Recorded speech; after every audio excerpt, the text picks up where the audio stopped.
লাবিদ বলিল, প্রত্যেক নিয়ামতই একদিন না একদিন শেষ হইয়া যাইবে। হযরত উসমান রাদিয়াল্লাহু তাআলা আনহু জবাবে বলিলেন, তুমি ভুল বলিয়াছ। প্রিয় ভাই, কেন বলিল এই কথা হযরত উসমান রাদিয়াল্লাহু তাআলা আনহু? কি হয়েছিল সেই দিন? চলুন না ভাই কিছু সময় ব্যয় করে ছোট্ট একটা ঘটনা শুনি। কে জানে, হয়তোবা এই ঘটনা শোনার পর আল্লাহ তাআলা বদলে দিতে পারে আপনার চিন্তা ভাবনা।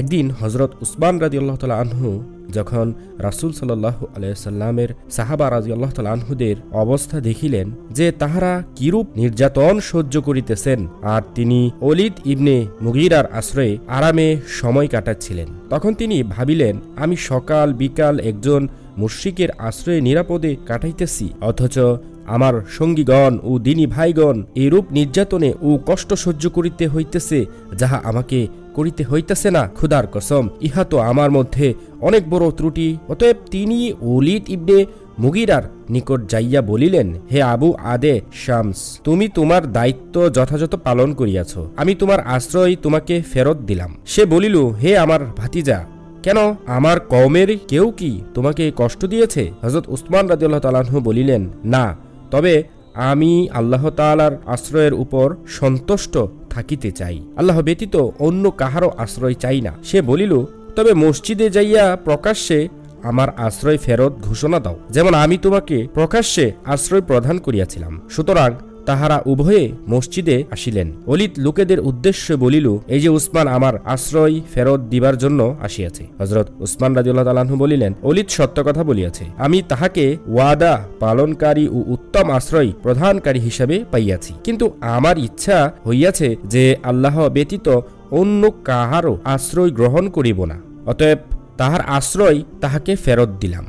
অতঃপর হযরত উসমান রাদিয়াল্লাহু তাআলা আনহু ফিরিয়া আসার পথে দেখিলেন আরবের প্রসিদ্ধ কবি লাউবিদ ইবনে রাবিয়া ইবনে মালেক ইবনে কিলাব কাইসি তাহাদিগকে কবিতা শুনাইতেছে। হযরত উসমান রাদিয়াল্লাহু তাআলা আনহু তাহাদের মজলিসে বসিলেন। লাবিদ কবিতা আবৃত্তি করিয়া যাইয়া বলিল, শুনিয়া রাখো, আল্লাহ ব্যতীত সবকিছুই বাতিল।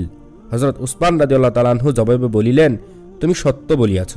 লাবিদ বলিল, প্রত্যেক নিয়ামতই একদিন না একদিন শেষ হইয়া যাইবে।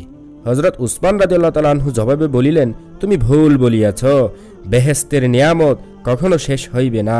সুবহানাল্লাহ। হযরত উসমান রাদিয়াল্লাহু তাআলা আনহু এর এই কথা শুনিয়া লাবিদ বলিল, হে কুরাইশগণ, ইতিপূর্বে তো তোমাদের মজলিসে কাহাকেও এইরূপ কষ্ট দেওয়া হইত না।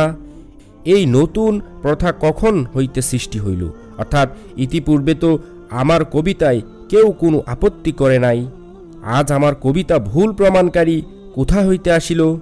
মজলিসের এক ব্যক্তি বলিল, এই ব্যক্তি একটি নির্বোধ লোক, তাহার সহিত আরও কিছু নির্বোধ লোক রহিয়াছে, যাহারা আমাদের ধর্ম পরিত্যাগ করিয়াছে, সুতরাং তাহার কথায় আপনি মনে কিছু নিবেন না।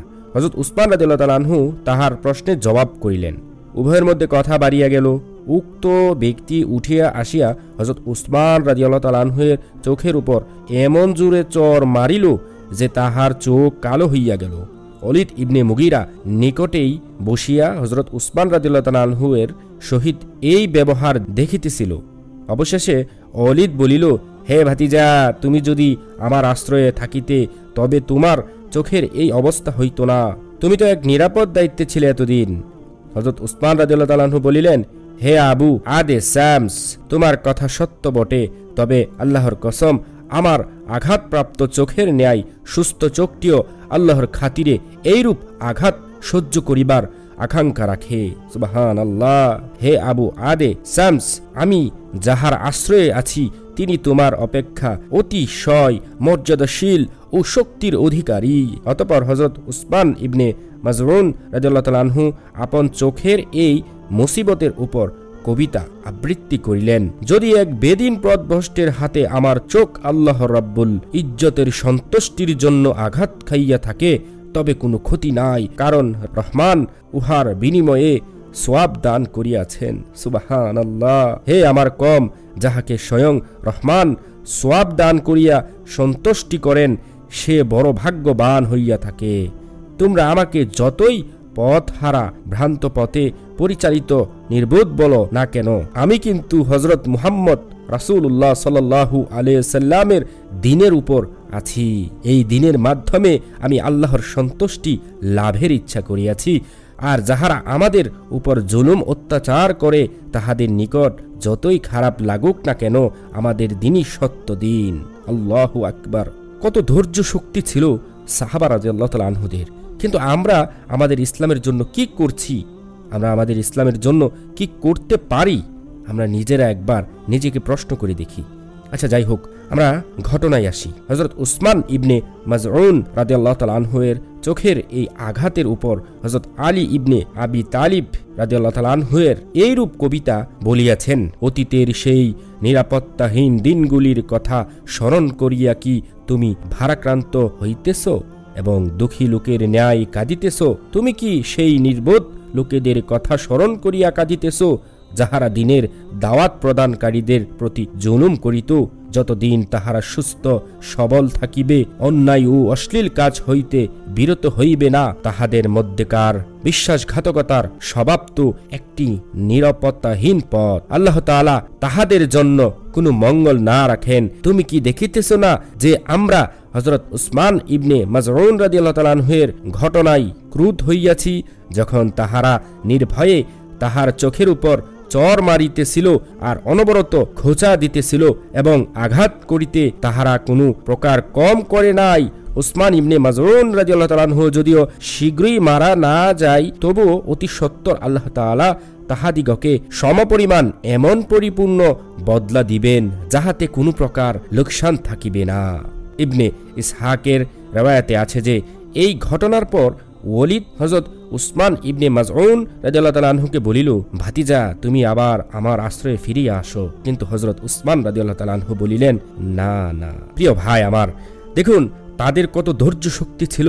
তারা কতই না ভয় করত আল্লাহ তাআলাকে, কতই না মহব্বত করত আমাদের প্রিয় নবী হযরত মুহাম্মদ সাল্লাল্লাহু আলাইহি ওয়াসাল্লামকে। আর আমরা এই দুনিয়ার মোহ মায়ায় পড়ে ভুলে গিয়েছি আল্লাহ তাআলা কত বড় মেহেরবান, কত বড় রহমত দাতা, কত বড় হেদায়েত দাতা। আমরা ভুলে গিয়েছি রাসূলের দেখানো সেই রাস্তাকে। আমরা কত দুর্ভাগ্যবান, কত সহজে পড়ে গেলাম এই দুনিয়ার মোহমায়ায়। বেরিয়ে আসতে হবে দুনিয়ার এই মোহমায়া থেকে।